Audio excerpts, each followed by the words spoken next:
మోకాళ్ల నొప్పులు, gas, gut health వంటి సర్వ రోగాలకు నివారణి అరుణ యోగా ఆముదం. శాస్త్రి గారితో నా ప్రయాణం లేడీస్ టైలర్ 1986 అండి. అప్పుడే చెన్నై షిఫ్ట్ అయ్యాం. అంటే నాది మొదటి సినిమా. శాస్త్రి గారు కూడా అంతకుముందు సిరివెన్నెల సినిమా రాశారు. అప్పటికి ఇంకా ఫ్యామిలీ అక్కడికి రాలేదు. అందరం అక్కడ మైగ్రేట్ అవుతున్నారు. సో ఎక్కువ టైము మాతోనే గడిపేవాడు. మా అందరిది ఒకటి ఏజ్. శాస్త్రి గారు 1955 మే, నేను 55 July dates of birth. So ఎప్పుడు నన్ను నెల తక్కువ కానీ అనేవాడు. అరే Ravi. So that bondage was different. నువ్వు నాకు నచ్చావుకు వచ్చినప్పుడు అప్పుడే నువ్వే కావాలి రాసున్నాడు. కళ్ళలోకి కళ్ళు పెట్టి చూడడందుకు పాట ఎంత గొప్ప పాట, మొత్తం సినిమా అంతటిని. అవును. సో నువ్వు నాకు నచ్చావు కూడా తనే రాయాలి మొత్తం న్యాచురల్గా. భువనచంద్ర గారితో ఒక పాట రాయించుకోవడం భాస్కర్ గారికి అలవాటు. ప్రీతమా సాంగ్ అందుకుని ఫస్ట్ మేము స్టార్ట్ చేసాం. భువనచంద్ర గారు రాశారు. ఇక అక్కడి నుంచి ఈయన రంగప్రవేశం చేశాడు. ఓకే, శాస్త్రి గారు. సో ప్రతి పాట ఒక మరుపురాని ఇదేనండి. ఆకాశం అదే మబ్బులతో వేయాలి మన పందిరి పాట, ఆకాశం దిగి వచ్చి మబ్బులతో వేయాలి మన పందిరి అనే పాట 8 రాత్రులు రాశాడండి. తను తృప్తి పొందడం అయ్యేదాకా మనకి తను హ్యాపీ ఫీల్ అయితే తప్పితే బాగుంది కదా అయిపోయింది కదంటే తను ఫినిష్ అయింది అనుకున్న తర్వాతే మనకి ఇస్తాడు. మన కోసం రాయడు, తన కోసం రాసుకుంటాడు. మనం తృప్తి చెందేదాకా రాస్తాడు. Okay. So it's not commercial. Trivikram చెప్పాడు ఆయన, దీన్ని ఒక సేక్రెడ్ ప్రొఫెషన్ కింద తీసుకున్నాడు, ఒక పవిత్రమైన వృత్తి ఇది. సో అట్లాగే చేశాడు అన్ని పాటలకి. అంత మదన పడేవాడు, చాలా ఇబ్బంది పెట్టేవాడు చిన్న చిన్న వాటికి. అంటే నీకు తెలియదు, నువ్వు ఉండు, నేను ఇదే కరెక్ట్ అని ఇప్పుడు అనలేదండి ఆయన. ఓకే. మనం చాలా చిన్నవాళ్ళం. ఇప్పుడు వెనక్కి తిరిగి ఆలోచించుకుంటే ఇది కాదులే అని అంత సాహసం ఎట్లా చేయగలుగుతాను నేను?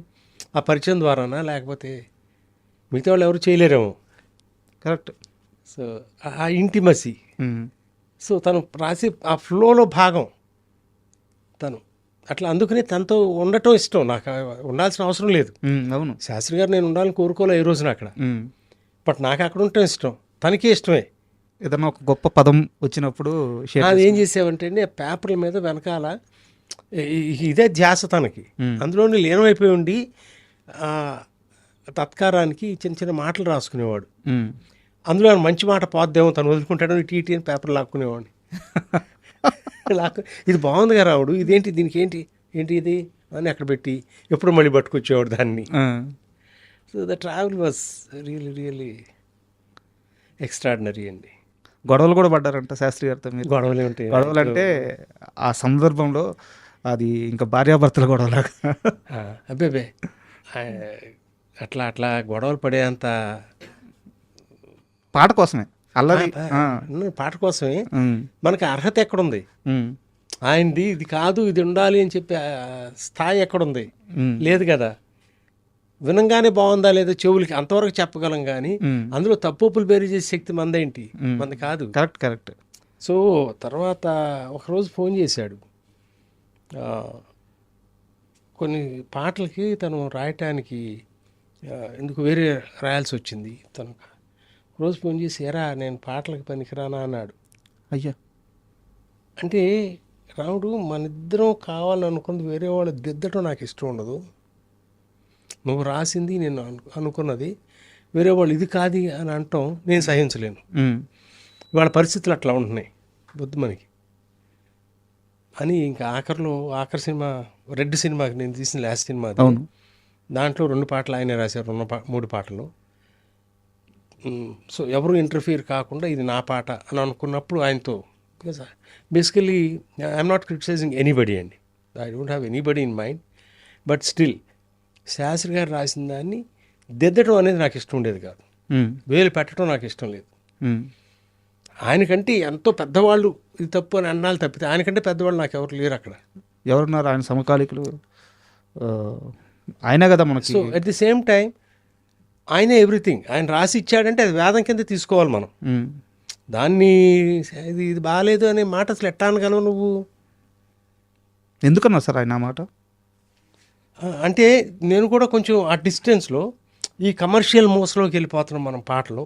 ఇదివరకు మనం నువ్వే కావాలి, నువ్వు నాకు నచ్చావు, ఎలా చెప్పడం, అట్లాంటి సినిమాల పంథాలో నుంచి కొంచెం దూరం వెళ్ళామనుకోండి, మేబీ అవుట్డేటెడ్ అయిపోతున్నాం మేమిద్దరం. మేమే రైట్ అని అనుకోవడం కరెక్ట్ కాదా, ఇవాళ వాళ్ళతో ట్రావెల్ చేయాలి, మేబీ కొన్ని తప్పులు బహుశా నేను చేసి ఉండొచ్చు. I don't really know the reasons, but we start. Koti గారితో అంతే 14 సినిమాలు కలిసి పనిచేసాం. నేనంటే ప్రాణం, నాకు కోటి అంటే అంత ఇష్టం.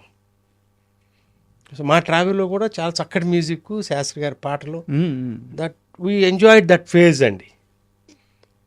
బహుశా ఫిల్మ్ మేకర్స్కి అందరికీ కూడా that is golden era, not after that. తర్వాత అవకాశం లేదు. కమర్షియల్ వాల్యూస్ వచ్చి పడి, ఎందుకంటే పాటలో నువ్వు కథ చెప్పినప్పుడు ఆ పాట నిలబడదు, బతకదు. అప్పటికప్పుడు తాత్కాలికం, అది తాటాకుల మంట, అది కాదు కోరుకుంది. నాకు బాగా గుర్తండి, మనసులో మాటకి ఒక పాట రాయాలి, అదేంటంటే బ్రెత్లెస్ సాంగ్, ఏ రాగం ఉంది పాట. దాని ముందు ఒక చక్కటి పాట రాశాడు, అప్పుడు కరెంట్ టాపిక్ మీద రాశాడు. ఓకే. అప్పుడు ఉల్లిపాయ రేటు పెరిగిపోయింది, ఇది సంథింగ్ హ్యాపెండ్, చాలా బాగుంది వినటానికి. రావుడు 10 సంవత్సరాల తర్వాత వెనక్కి తిరిగి ఆలోచించుకుంటే మనకి ఇది నిలబడుతుందా, లేకపోతే ఎప్పటికీ నిలబడే పాట రాసుకుందామా, ఏం కావాలరా నీకు, అంతే. ఆ పాట పక్కన పెట్టి ఒక అద్భుతమైన పాట రావడం. సో ఇక్కడ వివాదాలు ఏం లేవు, నా అభిప్రాయం చెప్పడం, దాన్ని గౌరవించడం. ఓకే. సో అది నా అదృష్టం. ఒక గొప్ప జర్నీ సార్. అండ్ నూనాం నచ్చే సినిమాలో మరో అద్భుతమైన క్యారెక్టర్ వచ్చేసి బంతి, సునీల్ గారిది. సునీల్ అంటే మనం ఈ సినిమా జర్నీలోకి వెళ్ళే ముందు, సునీల్ గారి గురించి, త్రివిక్రమ్ గురించి మాట్లాడుకునే ముందు, వాళ్ళిద్దరి స్నేహం మీకు అర్థమైన మొదటి క్షణం ఏంటి? నాకు నువ్వే కావాలి సినిమా, తరుణ్ హీరో. ఓకే. వాడు చూస్తే అప్పుడే బడి నుంచి వచ్చినలాగా ఉంటాడు, స్కూల్ నుంచి. రిచా, ఎన్నుకున్న కథ. త్రివిక్రమ్ వచ్చి సునీల్ని పరిచయం చేసి, నా ఫ్రెండు ఇతను చేస్తున్నాడు ఆ క్యారెక్టర్ అనగా నాకు అర్థం కాల. సీను ఇతనే కదా నువ్వు చెప్పింది, అవును ఓకే సీను అన్నా తప్పితే నాకు నిజంగా అతను అంత బాగా పెర్ఫామ్ చేస్తాడు నాకు తెలియదు. అంటే అతను పెర్ఫామ్ చేయటం నేను అనుకోవడం కంటే కూడా త్రివిక్రమ్కి తెలుసు. ఓకే, అవును, వాళ్ళిద్దరు ఫ్రెండ్స్ కదా.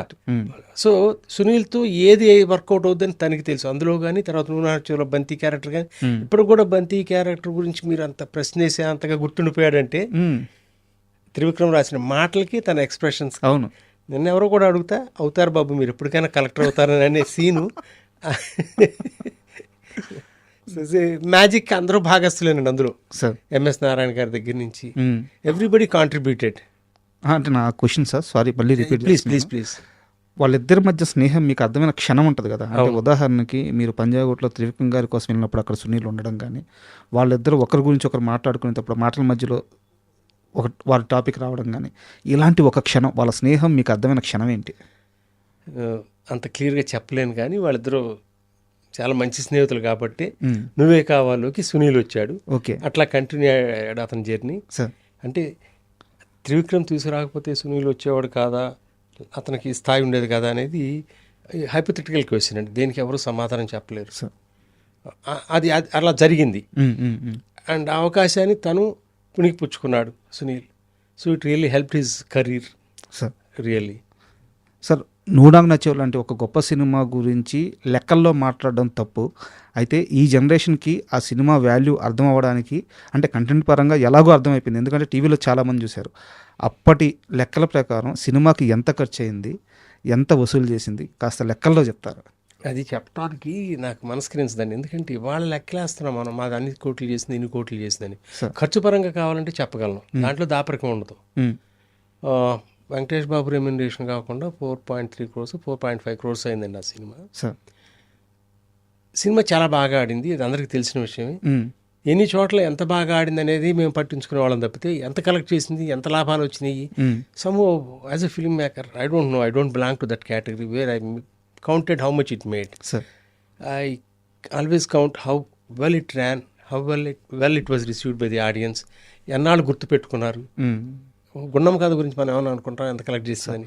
అందుకే సార్ నేను క్వశ్చన్ స్టార్టింగ్లోనే ఐ అండర్స్టాండ్. ఇవాళ రేపు ఏమైందంటే ప్రతి వాళ్ళు దాన్ని రూపాయల్లో కన్వర్ట్ చేస్తున్నారు ఆడియన్స్ అభిమానాన్ని. అది కొలబద్ద కాదు, ఎన్నాళ్ళైనా మేము వచ్చి మేము చూస్తాను ఈ సినిమా అనేది నిజమైన. మన త్రివిక్రమ్ కూడా అన్నాడు, కొన్ని సినిమాలు డబ్బులు తెస్తాయి, కొన్ని సినిమాలు కీర్తి తెస్తాయి, కొన్ని సినిమాలు మాత్రమే గౌరవాన్ని తీసుకొస్తాయి, ఆ రెస్పెక్ట్ అనేది. అవును. ఇవాళ ఒక నువ్వు నాకు నచ్చావో, నువ్వే కావాలో, నువ్వు ఇట్లాంటి సినిమాలు తీసావనుకోండి, Nenu Sailaja, all these films, I feel proud to announce that yes I made those films. Nobody నేను దాంట్లో డబ్బులు సంపాదించని చెప్పుకోవటం నాకు చాలా చిన్నతనంగా అనిపిస్తుంది. They don't really matter. And for more videos, Please subscribe to iDream. Please subscribe to iDream. Please subscribe iDream. And please subscribe to iDream. For more videos, subscribe to iDream. please like, share and subscribe to the channel. Congratulations, iDream. Subscribe to iDream. Subscribe to iDream. So subscribe to iDream Media. iDream ki iDream team andarki huge congratulations. Please subscribe iDream Media. Please subscribe to iDream. Subscribe iDream. Please subscribe to iDream. iDream అంటే నా కళల channel subscribe చేసుకున్న నోరు తిరుగుతలేదు, మీరైతే గంట గుర్తు కొట్టండి. For more such videos, please subscribe to iDream. Subscribe to iDream. Please subscribe to iDream. Please subscribe iDream Media. Please do subscribe to iDream. Please subscribe to iDream Media. For best entertainment and information, please subscribe iDream. And don't forget to subscribe to iDream.